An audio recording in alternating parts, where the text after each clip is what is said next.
एक बार की बात है कि एक जंगल में एक कालू नाम का कौवा लकड़ी काटने का काम किया करता था, जिससे उसका घर का खर्चा चलता था। और दूसरी तरफ एक नूनी नाम की चिड़िया भी जंगल में रहा करती थी। वो दिल की बहुत साफ थी। बहुत दिन हो गए हैं, घर का सौदा सामान खत्म हो चुका है। ऐसा करती हूँ, बाहर से जाकर सौदा सामान ले आती हूँ, वरना तो बाद में बहुत परेशानी होगी। इतना कहकर नूनी चिड़िया राशन लेने के लिए निकल जाती है, लेकिन उसको रास्ते में एक तितली दिखाई देती है जो कि जाल में बंद हुई थी। नूनी चिड़िया ने इसके बाद तितली के पास जाकर कहती है नूनी चिड़िया इस तितली के पास आकर कहती है, अरे ये क्या, इस तितली को तो यहाँ किसने बंद किया है? मुझे इसको खोल देना चाहिए, नहीं तो ये तितली बेचारी मर जाएगी। चलो अब घर चलती हूँ, राशन पानी कल ले आऊँगी, क्योंकि आज बहुत देर हो चुकी है और दुकान भी बंद हो गई होगी। ऐसा करती हूँ, अभी घर चलती हूँ और कल आकर अपना सौदा सामान ले जाऊँगी। पता नहीं इस तितली को किसने जाल में बंद किया था। चलो, जिसने भी किया, मैंने तो इसको आज़ाद कर दिया है। अब मैं चलती हूँ, नहीं तो शाम हो जाएगी। ऐसा करती हूँ, मैं अभी अपने घर चलती हूँ। और इतना कहते ही नूनी चिड़िया अपने घर को वापस चल पड़ती है। इसके अगले दिन ही वो दोबारा सौदा सामान लेने के लिए निकल पड़ती है। इसके निकलने के थोड़ी देर बाद ही तेज़ बारिश होती है और नूनी चिड़िया का घर बारिश की वजह से नीचे गिर जाता है और इसका बहुत नुकसान हो जाता है। और जब नूनी चिड़िया अपने घर को वापस आती है तो वो हैरान हो जाती है और कहने लगती है कि ऐ खुदाया, ये क्या हो गया? मेरे पास तो कोई रिश्तेदार भी नहीं जिसके घर जा सकूं, और मेरा घर भी टूट चुका है। मैं कहाँ जाऊंगी? दूसरे परिंदों के करीब तो रिश्तेदार होते हैं और मेरा तो कोई ठिकाना भी नहीं। अब मैं कहाँ जाऊंगी? मुझे कुछ समझ ही नहीं आ रही।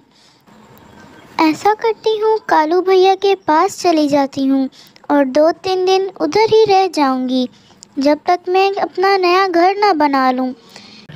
इसके बाद नूनी चिड़िया कालू के घर आ जाती है। कालू जी, ओ कालू जी, दरवाज़ा खोलिए, मैं आई हूँ नूनी चिड़िया। मेरा घर बारिश में टूट गया है, खुदारा दरवाज़ा खोलिए, बाहर बहुत तेज़ बारिश हो रही है। हाँ हाँ नूनी चिड़िया, अभी रुको, मैं दरवाज़ा खोल रहा हूँ।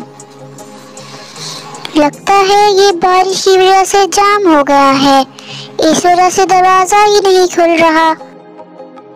पता नहीं कहाँ कहाँ से आ जाते हैं। मेरे ही घर में जगह मिली है क्या? इस नूनी को किसी और के घर में क्यों नहीं जाकर रहती? कालू जी, किसी भारी चीज़ से मारिए ना दरवाजे को, इससे दरवाज़ा बहुत जल्द ही खुल जाएगा। नूनी चिड़िया, मेरा दरवाज़ा नहीं खुल रहा है और ना ही मैं इस दरवाजे को खोलूँगा। तुम यहाँ से चली जाओ, क्योंकि तुम्हारी वजह से मेरा भी घर टूट जाएगा।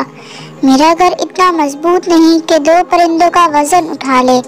अब तुम चुप करके यहाँ से चली जाओ।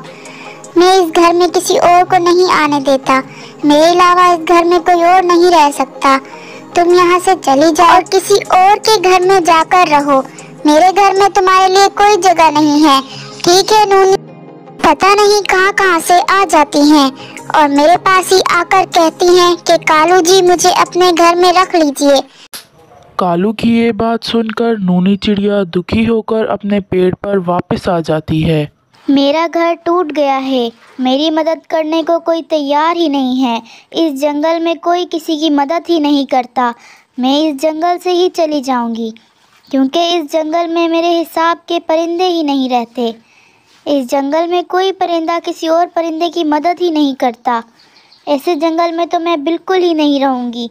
मैं कल सुबह होते ही इस जंगल से दूसरे जंगल चली जाऊँगी और वहाँ जाकर रहूँगी। अगली सुबह होते ही नूनी चिड़िया इस जंगल से जा ही रही होती है कि इसके सामने एक परी जाहिर होती है। चिड़िया, तुम इतनी परेशान क्यों हो रही हो? कोई परेशानी है तो मुझे बताओ। मेरा घर बारिश में टूट गया है, जिसकी वजह से मैं बहुत परेशान हूँ। लेकिन आप कौन हैं? मैं आपको तो जानती भी नहीं। 2 दिन पहले तुमने एक तितली को आज़ाद किया था, मैं वही तितली हूँ। मैं उस वक्त तो तुम्हें कुछ ना दे पाई, लेकिन मैं आज तुम्हारे लिए बहुत कुछ लेकर आई हूँ। मेरे पास तुम्हें देने के लिए कुछ जादुई मटर के बीज हैं, जिनसे तुम्हारी सारी परेशानियाँ दूर हो जाएंगी। जो मटर के बीज मैं तुम्हें देने वाली हूँ, उन्हें तुम कल सुबह जाकर अपने खेत में दबा देना। ये हैं जादुई मटर के बीज, इन्हें तुम सुबह जाकर अपने खेत में दबा देना। अगले दिन ही नूनी चिड़िया वो सारे बीज अपने खेत में दबा देती है और बीज बोने के बाद वो कहती है, मैं तो सारे बीज खेत में दबा दिए हैं, लेकिन जैसा उस परी ने कहा था, अगर बिल्कुल वैसा ही हो जाए तो मेरी तो सारी परेशानियां दूर हो जाएंगी। अब चलती हूँ और कुछ दिनों के बाद आकर देखूंगी कि इन जादुई बीज पर फूल आता है या नहीं। दिनों के बाद नूनी चिड़िया अपने खेत पर वापस जाकर देखती है। अरे ये क्या, इन बीजों पर तो सचमुच फूल आ गए। इसका मतलब उस परी ने सही कहा था। अब मेरी सारी परेशानियां दूर हो जाएंगी। अब इन मटर को बेचकर मैं अपना अच्छा सा घर बनाऊंगी और सभी बेसहारा परिंदों की भी मदद करूंगी। अब मेरी सारी परेशानियां दूर हो जाएंगी। बस 2-4 दिन में इन पौधों पर मटर भी आ जाएंगे और फिर मैं इन सब मटर को निकाल कर बाज़ार में बेच आऊँगी। अब चलती हूँ और फिर 2-4 दिन बाद आकर देखूँगी। लेकिन मुझे पानी का भी बहुत ख्याल रखना होगा। मुझे इस वक्त पर पानी भी देना होगा, वरना पौधे यहीं पर ही रुक जाएंगे। लेकिन इसके बाद नूनी चिड़िया अपने घर वापस आ जाती है, लेकिन उसी रात को बहुत तेज़ बारिश हो जाती है, जिसकी वजह से पौधों पूरे खेत को पानी मिल जाता है। ये तो बहुत अच्छा हुआ कि बारिश भी हो गई। मैं तो सोच रही थी कि पौधों को पानी भी दे दूंगी, लेकिन अच्छा हुआ कि बारिश ही आ गई। खुदा का बहुत बहुत शुक्र है, अब मेरे पौधों को पानी भी मिल जाएगा। 4 दिन बाद नूनी चिड़िया वापस अपने खेत पर जाकर देखती है। अरे वाह, ये तो बहुत अच्छे मटर आ गए मेरे पौधों पर। अब तो कमाल ही हो गया। अब मैं जल्दी जल्दी इन्हें अपने टोकरी में डालकर इकट्ठा कर लेती हूँ और फिर बाज़ार में बेच कर आऊँगी। वैसे भी आज के मौसम में मटर बहुत ज़्यादा बिकते हैं और आज तो मेरे मटर बहुत ज़्यादा बिकेंगे और बहुत महंगे भी हो रहे हैं। अब तो मेरी सारी परेशानियाँ दूर हो जाएंगी। अब मेरे पास भी एक अच्छा सा घर होगा और मैं भी अच्छा खाऊंगी और अच्छा पीऊंगी। और मैं भी ये मटर निकाल कर बाज़ार चली जाती हूँ। अरे आज तो मुझे एक काम भी है। आज नहीं, कल जाऊंगी मटर बेचने।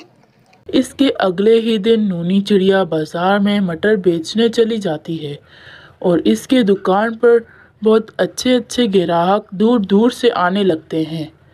इसके बाद नूनी का काम बहुत अच्छा चलने लगता है और मटर बेच के जो नूनी ने जो पैसे कमाए होते हैं, इससे नूनी चिड़िया अपने लिए एक बहुत खूबसूरत और शानदार घर खरीद लेती है और नूनी चिड़िया उस घर में खुशी खुशी रहने लगती है। तो बच्चों, कैसी लगी आपको कहानी? अच्छी लगी तो लाइक कीजिए, सब्सक्राइब कीजिए।